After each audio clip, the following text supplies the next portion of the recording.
রানীর আমন্ত্রণ ফিরিয়ে দিলেন অমিতাভ।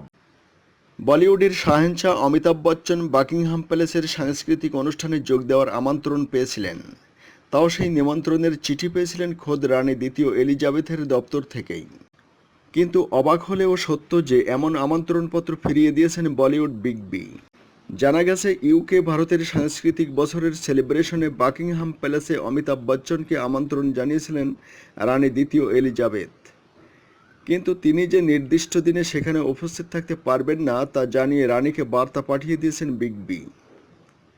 তিনি জানিয়েছেন এই আমন্ত্রণ পেয়ে তিনি অভিভূত, তবে পূর্ব পরিকল্পিত কিছু কাজে আটকে থাকার কারণে তিনি এই অনুষ্ঠানে উপস্থিত থাকতে পারবেন না। আমির খানের সঙ্গে ঠগস অফ হিন্দুস্তান ছবির শুটিং চলছে পুরো দমে।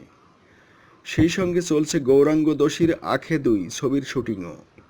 এছাড়া রামগোপাল ভার্মার সরকার ৩ এর প্রচার নিয়েও খুব ব্যস্ত। হাতে রয়েছে অয়ন মুখোপাধ্যায়ের আগামী ছবিও। ফলে দম ফেলার ফুরসত নেই এখন বিগ বির।